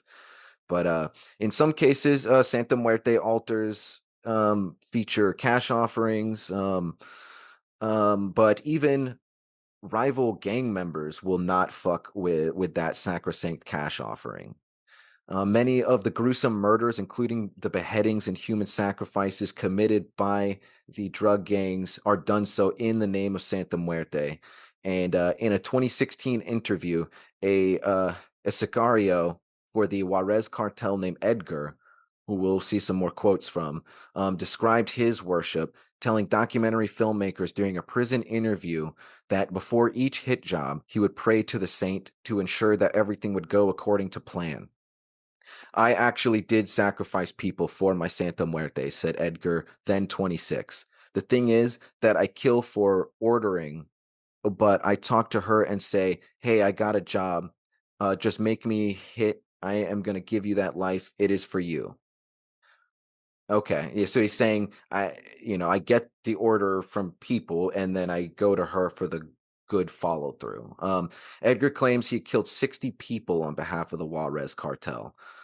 Robert Almonte, the former federal marshal, spent the last several years crisscrossing the country, lecturing U.S. law enforcement about Santa Muerte and the other Narco Saints. So he's got a lot of info around there, and he recalled being approached at one point by a police officer who was not able to crack a difficult homicide case until they found a note at the crime scene written by a suspect seeking protection. He said she would have only written it if she had needed protection, said the officer in an email to Almonte that was viewed by the Post. She then broke down when we showed it to her and told us about how the suspect used her rental car to commit the murder and that the prayer was written to help them from getting caught. How about that shit? So yeah, interesting shit. About Edgar, here's a little more on him. Edgar, this Sicario, like black magic cartel hitman, believes God exists, but says that it is not his God. He says that Satan is the God he worships, and he prays to Santa Muerte, which he considers the intermediary, I guess. Ever since Santa Muerte appeared to him in a dream and gave him life-saving advice, he worships her. He also has a bruja, or a witch, that functions as his personal spiritual advisor. Before a hit, he prays to Santa Muerte that all goes well.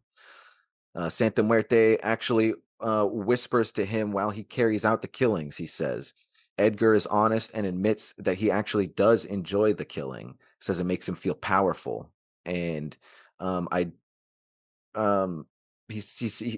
he emphasizes that the voices in his head are not him being crazy. It's actually Santa Muerte whispering to him, basically. And he also admits that he developed an addiction for killing because it makes him feel powerful. He said there were days he felt like he straight up needed to kill somebody and feel that rush. Jesus Christ.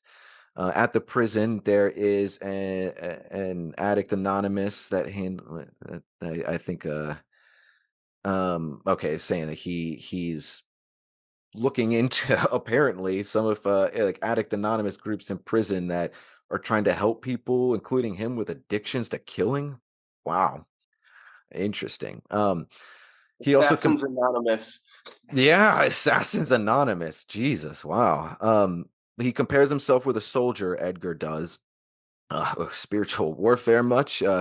He says there's a war going on, and if I have to kill to survive, I will kill. But he confesses he doesn't even know himself exactly what he is fighting. Huh? I come to the conclusion I don't know why I am doing this. What am I going to benefit of this? This is a quote, so it's kind of broken English. It ain't my streets. I don't know why I'm fighting this. Is it because of the money? Is it because of the fame? Or is it for me? When I was outside, I asked it too, but I said, well, no worries. You're already in it. Huh. And no other ways out. Keep working and try to survive. According to Edgar, he cannot retire.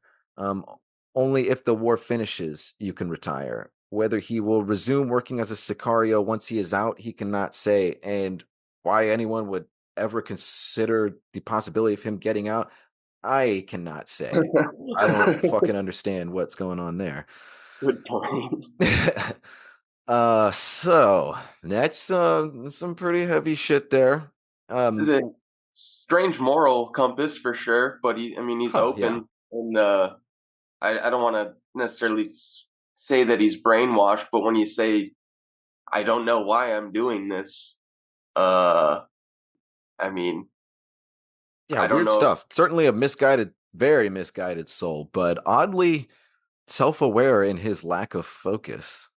Yeah, and he's found in his mind at least a logical moral outlet for his addiction, I guess. Yeah. But and also too, like, he's insistent that the voices in his head don't make him crazy, but they are Santa Muerte whispering, wouldn't a crazy person be convinced of that? I assure you that these voices I'm hearing don't make me crazy. Ooh, boy, this episode is a doozy, man. Holy shit. Okay, so this is now we're getting into the FBI bit, and this is a fairly chunky bit here. So, and then we'll leave room for some of our own analysis to wrap this up at the end, but we're not at the end yet. So I thought this was important too. The FBI, the fucking Vatican wouldn't do this, but the goddamn FBI will do this. Let me just read the quote, and it'll probably be obvious enough. One component of Santa Muerte entails the rise of cartel and gang narcocultura, which is like an interesting word, variant of the cult of Santa Muerte. This variant of the cult promotes greater levels of criminality than the more mainstream and older forms of Santa Muerte worship. Sometimes it can be so extreme that it condones morally corrupt behaviors. Sometimes it can be so extreme that it condones morally corrupt behaviors. What many people would consider as resulting from an evil value system that rewards personal gain above all else, promoting the intentional pain and suffering of others, and even viewing killing as pleasurable activity. Did you fucking get that, Pope Francis? All you dickheads out there. God, yeah, seriously, thank you. I never thought I'd find the FBI such a breath of fresh air, but thank you. Can't group them all in, Mr. Pope. Yeah. I mean, you can, but it's fucking dishonest. Maybe if they took the underage dicks out of their ears, they'd be able to make more There sense you of go. it. Yeah. So onward with the FBI. And by the way, if you listen to the show, I have very esoteric Christian leanings at times, but I am staunchly against strictly organized religion and staunchly against mainstream Christianity, just at face value, quite frankly. While addressing the rise of such dark spirituality requires a balanced perspective, example, avoiding a repeat of the Satanism scare of the 1980s. How about that? Another fresh breath of fresh air from the FBI that we can't fucking get from Christianity even today. Enough ritualistic behaviors, including killings, have occurred in Mexico to leave open the possibility that a spiritual insurgency component of the narcotics war now exists. Spiritual warfare being discussed by the FBI. Very interesting. Not all of the narcotics leaders, their foot soldiers, and assassins have remained religious or alternatively embraced secularism. But evidence suggests that the numbers of defections to the cults that worship a perverted Christian God and the various unsanctioned saints have grown for years. This underclass produces a disproportionate amount, this working underclass, that this whole umbrella of Santa Muerte produces a disproportionate amount of unsanctioned folk saint worshippers, though only a small percentage of them end up as killers for gangs and cartels. Still, many of these men and women who brutalize, torture, and kill others need a way to rationalize their activities. If not offered solace via mainstream Catholicism, they will seek comfort elsewhere. While the adherents of a more benign drug saint, such as Jesus Malverde, can engage in non-religious killing, others who worship Santa Muerte increasingly appear unable to separate their criminality from their spiritual beliefs. Okay, yeah, so I as far as I understand that means Jesus Malverde, he might, with the certain ambiguity, especially the deeper you get into crime and the gray area of how you're using these symbols, maybe Malverde would not bat an eye if someone died on an operation, but that's one thing. Santa Muerte and the offshoot cartel cults are doing sacrifices, and that's a different thing. Or they're doing both, but they're also doing sacrifices, and that's a specific thing. Like, so, it requires sacrifice? Yes, in their own traditions of it. Santa Muerte ideology has developed in Mexico for approximately a half century and has spread into the United States and Central America. The cult's popularity has increased with its ties to illicit narcotics trafficking in Mexico in the late 1980s and early 90s. And as a saint of the last resort, Santa Muerte has had a following among those who live in these extreme circumstances. The cult appears to have more European than Aztec origins, but it has both, with the individuals describing Santa Muerte as a New Age Grim Reaper type goddess, a bad girl counterpart to the Virgin of Guadalupe. The harsher version has gained popularity in Mexico as the criminal insurgencies taking place in the country have spread and intensified. For most of the cartel's foot soldiers and their gang associates, brutal deaths prove almost certain.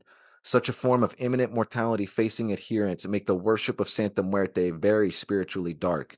The death of someone's enemies, protection from harm, or at least hope for a quick and glorious death, cultivation of a dangerous reputation, and an ability to enjoy the benefits of fabulous riches, including the company of beautiful women, all become paramount in the religion.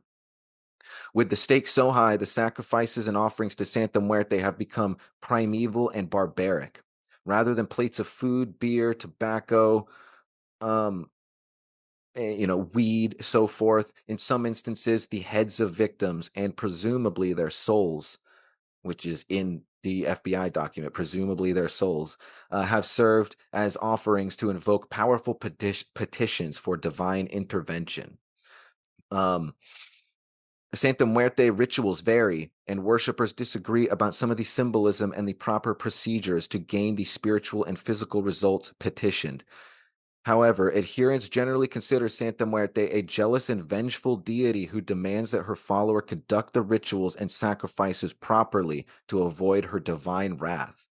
Candle magic, herbs, oils, amulets, spiritual energy, and various mystical items play an important role.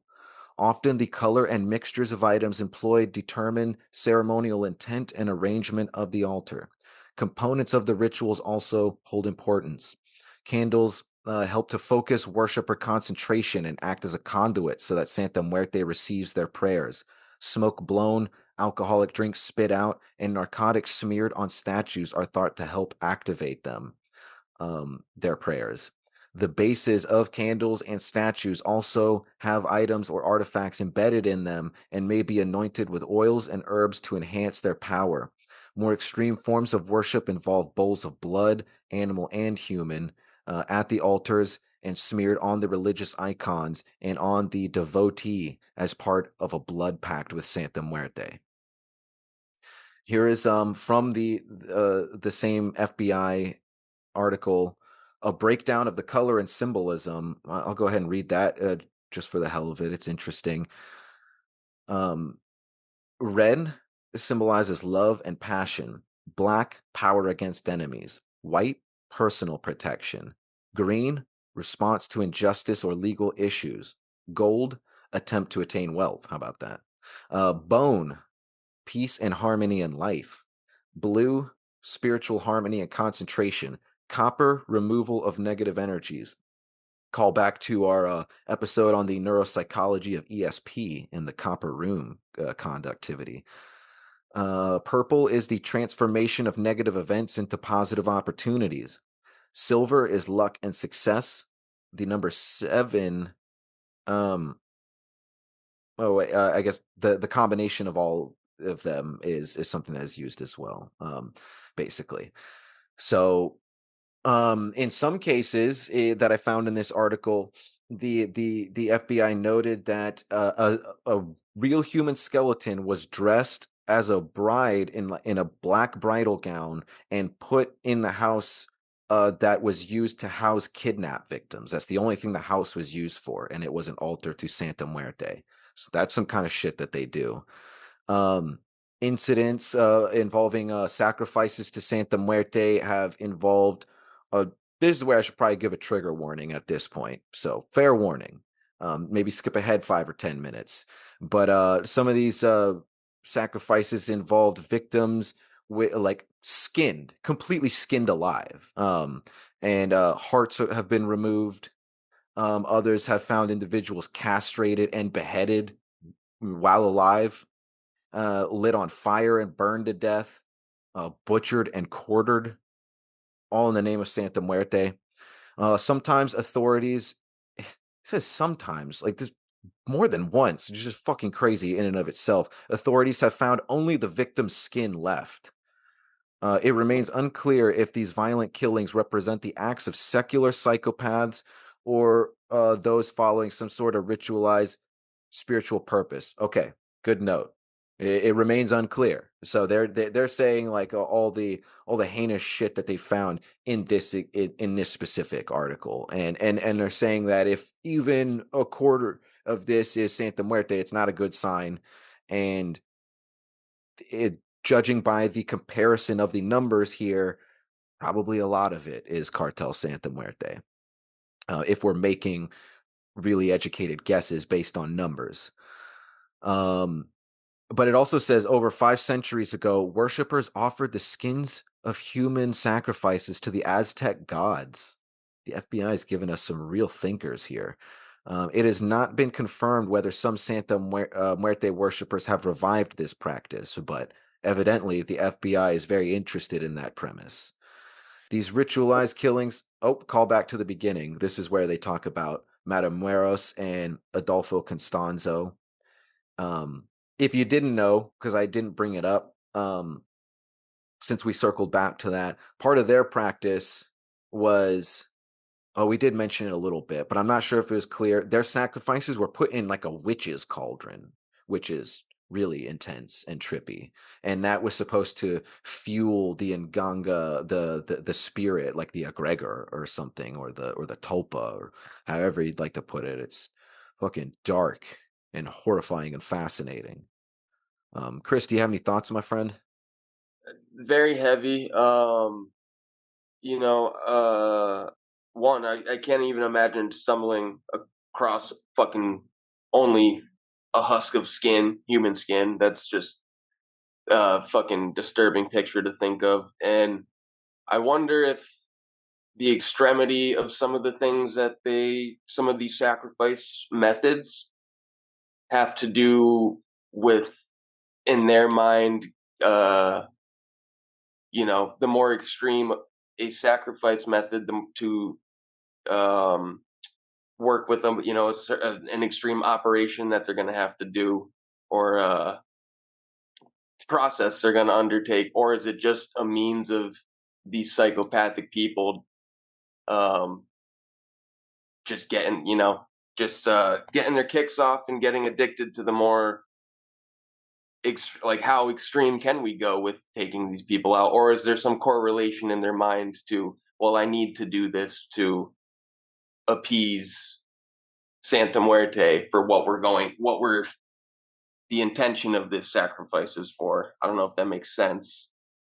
I don't know, man. It's a lot of sprawling thought here. I can only imagine what an engaged listener is thinking right now, because I've sat with this information for a while and it's still really wild to me. And I know even you, so the tidbits are new to you, but we've been kicking Santa Muerte around for a little while now, so just coming in super fresh. Yeah, I can only imagine, man.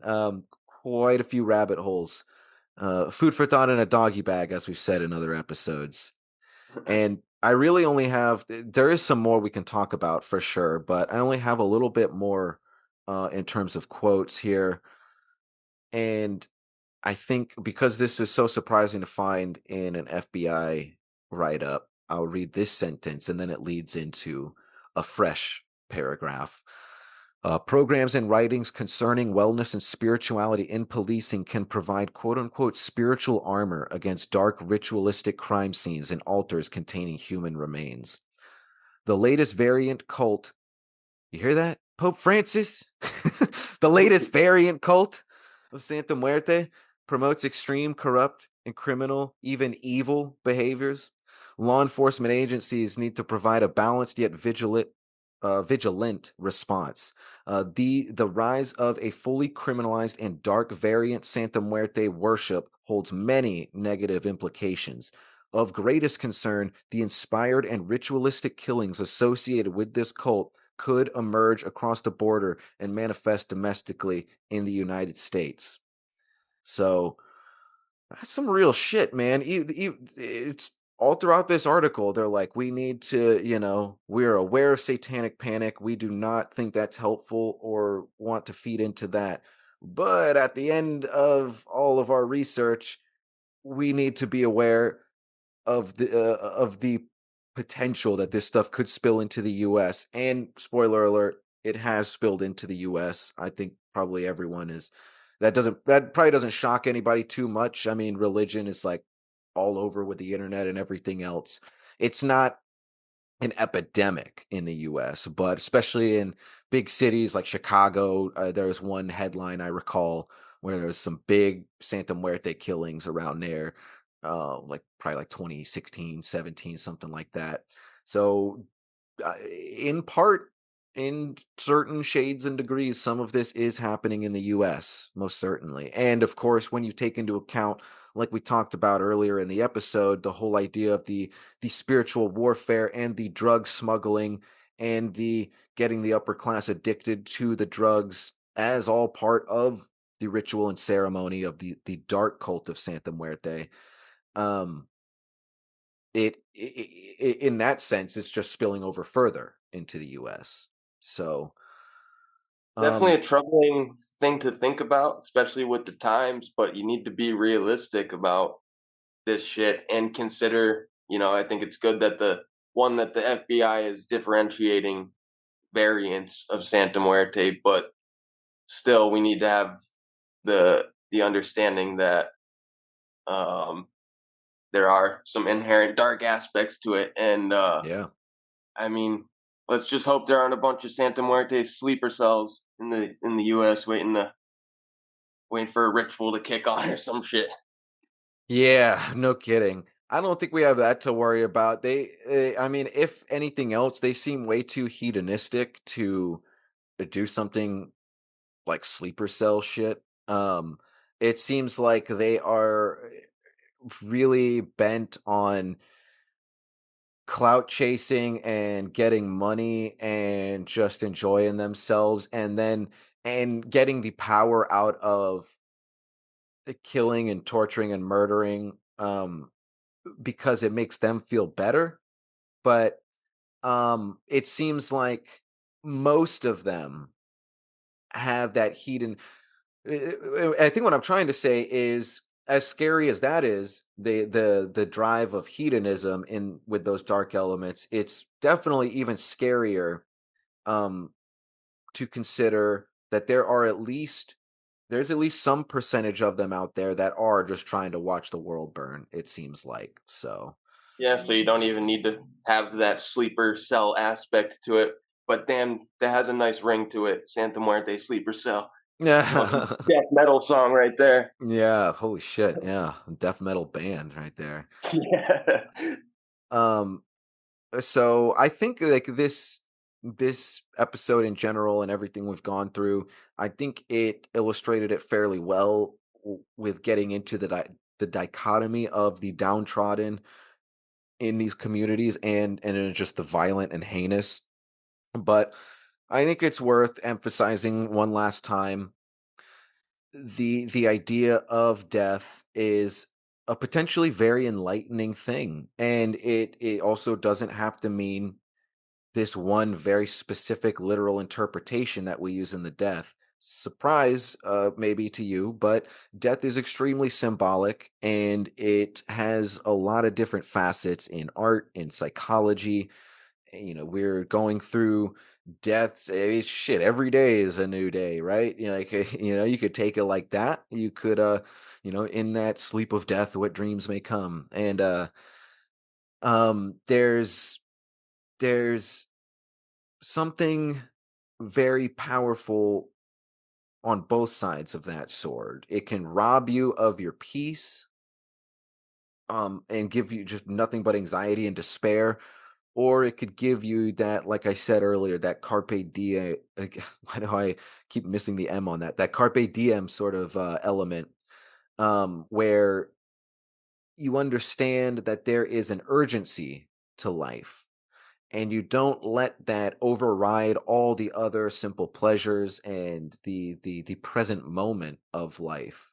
but you don't do what a lot of people do in the West and take that carpe diem sense of urgency and just stuff it down. Because if you think about that, then you're gonna have to think about all the other stuff associated with death and all the things you're afraid about. Because we're not really afraid of death itself, right? We're afraid of all the uncertainty and all the undone stuff. We don't know when it's gonna come. Those are the things that give us the anxiety. But I think, if you hold something like death closer to you in a healthy way that helps you seize the moment, I think in a lot of ways that's how you avoid something like a midlife crisis, or you avoid something like regrets, in the last third of your life in general. Like you sometimes it's an important meditation to think about, like, how what would I how would I look back on this decision that I'm trying to make right now on my deathbed? Don't think about that all the time because that will be crippling. But occasionally, maybe for some really fucking big decisions like getting married or something, think about that. You play that thought experiment because it's very powerful. And I think that those are the enlightening meditations that we can find about death, on top of the whole motif of the downtrodden and the people who have been forgotten by those who snub them spiritually. Like I said, there is an enlightening element of death, but you have to be skillful. It's not something that you can just pick up and run with it. It's something that you have to process, you have to digest. That's the whole element of shadow work, that the phrase that people like to use, because naturally, for most people, unless you are kind of lucky enough to grow up in a culture that has an unusually positive integration, like so positive. Speaking of Dark Tourist, I didn't watch this part in my recent rewatch because I flipped through, but he goes to some culture somewhere in Asia, I think, like deep in Asia, like rural Asia, where death is so venerated that, like, mummified bodies are like paraded through the streets, like they are hanging out with dead relatives and shit. Like, it is in fucking tense. And these people are very jovial, and it's very cathartic, and they're very happy, and it's like a horror scene, but it's also positive, and you're like, oh my god, like I'm not judging, I just physically can't wrap my thoughts around this is nuts. That's a And great example of how conditioned we've been to think the polar opposite of death. yes, And that seems like, the other extreme side of that coin. But yeah, very interesting to, yeah, there's like a cognitive dissonance in you trying, like you said, it's like, I'm sure I don't understand it. I can't imagine doing that. But again, you saying how happy and happy go lucky and jovial those people look in that context, it's very interesting. But I think there's a healthy middle ground between where they are and where we are. yeah, yeah, I agree. And I think a lot of that healthy middle ground is to be found in things like alchemy and hermeticism. Obviously, Buddhism well known for the whole middle path motif. And like I said, for all the shit talking I've done about mainstream Christianity and Catholicism, um, esoteric Christianity, the way it was intended, is something that's very powerful as well. And I think Christ has a lot to share. If you don't, I just think you should read the Bible and interpret it for yourself. Fuck these dumbasses that are just basically trying to, like, they just read the Bible like a half hour before going up on stage, and they're panhandling to try and get you to pay for their next fucking vacation, where they're gonna read the Bible to some downtrodden, impoverished people outside of the fucking vacation resort. Fuck those people. Fuck all of those people. And unfortunately, that's what most of mainstream Christianity is today. So I stand behind my shit talk. But that said, Christ is all right in my book. Jesus is just all right with me. So I think that's pretty much it, man. Like I said, go check out at least like the first hour of the voodoo episode. You'll get more history on the cascade effect that led up to Santa Muerte. Go check out episode 2 if you want more on Adolfo Constanzo and the dark cult of offshoot Palo Mayombe that they were practicing. And, we've got a lot of episodes about the mechanics of magic and mysticism if you'd like to hear more about that. There's also a couple episodes about analytic psychology, unexplainable phenomena, and possession. So we go about it from the materialist and the metaphysical point of view, try and bring it all together. So there's a lot of rabbit holes brought up by this episode that you can follow up with more Black Hoodie Alchemy if you so choose. Dive manual, hunt manual, everything in the show description to follow up with Chris and I and our material, whether it be written or musical on Chris's end. And check out the YouTube. Like I said, I'm at 176 subscribers on YouTube. So 200 subscriber will get in contact. I'll give you the option. I'll give you a paperback copy of Hunt Manual or Dive Manual. So let's do that. I appreciate anybody that does hop on that. And yeah, that's it. Thanks a lot, Chris, for sitting with me. I had a lot of fun talking with you about this. It was quite a roller coaster of some beautiful inspiration and some dark, horrifying, heinous shit. Yeah, I think it's a good introduction for people to go look more into Santa Muerte and proof that it's not all fucking drug cartels, committing the most heinous crime they can commit in honor of Santa Muerte. and before we go too, just that last bit you were talking about, just the meditation on death.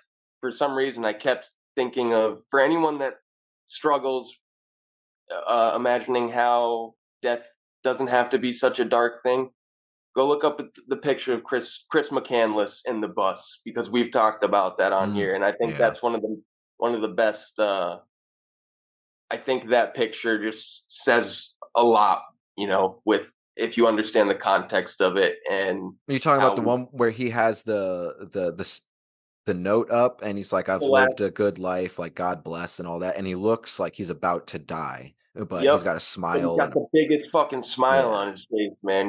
Like beautiful. When we talked about it, I remember I'm like, I can't imagine how someone, or that would be a hellish experience, and then kind of coming to look at it as like, well, having that time was probably one of the most beautiful things he could have had in the end, in a weird way.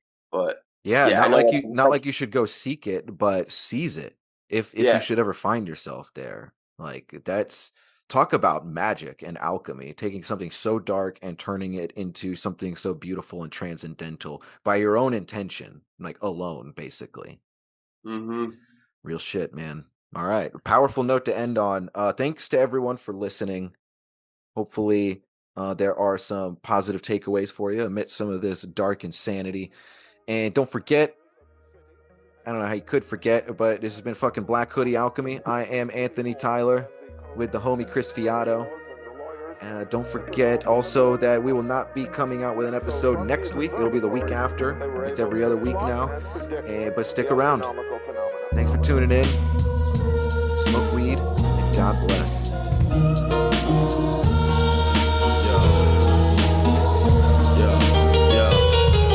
Give a fuck if I offended you, beheaded MCs, hazmat suit with pen and pad just spreading disease, ancient spaceman spraying your fields with pesticides, coating crop circles, predict the ending of times, a labyrinth, stone labyrinth, stay hot in the truth, but also minotaurs stomping your face with iron boot, trying to move through the jungle like ninjas in the breeze, this life a giant lesson with infinite degrees, from the bamboo shoots, I move with new recruits, fatigues and boots, clenched fist beat your toothpiece, dude, cyanide turn blood to pea soup, pistol pop, paranoia, we plug your peeps too hardcore, lots more than you're bargaining for, my art is war, autograph your heart with a sword, dynamite, rhyming like my life hangs by a thread with my cords, looped around your neck, I strangle you dead. Mental labyrinth, jury smile when the gavel hit, 30 years humans turn stone in the gravel pit, found a true scroll but it's hard to unravel it, had a choice to be a murderer or a maverick, sitting on a dark dark side of the rainbow.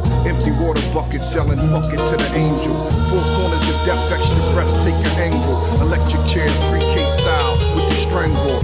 Yeah, that metaphor might have been too dense, but everybody understand a pocket with 2 cents. Brain crash, only know a couple with few dents. Trapped in the forest and the face on the crew tents. They got our minds in a box with the keys to the locks. Crooked police cars breeze through the blocks. I'm running through the alley with the trees and the socks. Then I'm face down, never heard freeze when they shot. Breathe the Babylon air, come and travel on here. Looking down on the earth from a magical sphere. I am the 7, your fellas still trapped in the 6. Ain't no fun laying on clouds, so I'm back in the mix. 24 karat mining, in the mind 24/7. 40 ounces, 28 grams of heaven. Weight on the shoulder, boulder heavy, create error fields. 0.9 infinity, this is my forever shield. Counting Dracula is counting your votes. 1984, Santa Muerte she wrote. 2012 Aquarius, 13 floors in your ghost. Give me a 3.5. Don't short me with the pie. Irrational ratios of the rich versus poor. 16 bars killed the verse. You got 8 like Duga waves in war. 11:11 upon the digital clock. The hand strikes 12. The slippers were lost. 93 to 98, I stole my favorite tapes. Recorded college radio from several waves. 30 minutes, 4:30 every day. Channel 29 was bumping the top 5, and none of it was jive. The culture was alive until the millions arrived. The mainstream switched the dream into stride. Mic check 1, 2, that's how I'm getting revived. Do the numbers, we will always survive. I had 2020 before 2012. Midnight, Y2K 1220, nothing fell. Folks bought 20 guns, more than 2012 shells. Nothing changed, gotta wait to see what 2020 tells. Years from now, while the atmosphere is tearing down, people panic. There'll be a planet where air is found. While the public fears that the end is nearing, my songs will give the sound, mean the fear of engineering. Anarchy, chaotic, the blood in your brain clotted, lay decayed in your grave rotted, blow out your states wadded, searching for safe havens, mark the calendars, last days for date saving, the corners torn like haunted mansions, wild nights, the streets is wildlife, so we on the corners camping, celebrate life and we mourn with dancing, hold the mic like Charles Manson, wanting ransoms. They also set certain standards which we use today. And that was the division of the circle into 360 degrees, and the division of the day into 12 portions, which was subdivided into 2 times 12. So we have the 24-hour day, which was their creation. 12 was their unit. 12 is a number which can be divided evenly by many factors. 60 is a number which can be divided evenly by many, many factors, except 7 and 13. So you have a convenient number which can be divided into many fractions, and therefore their fractional mathematics was very accurate because they used these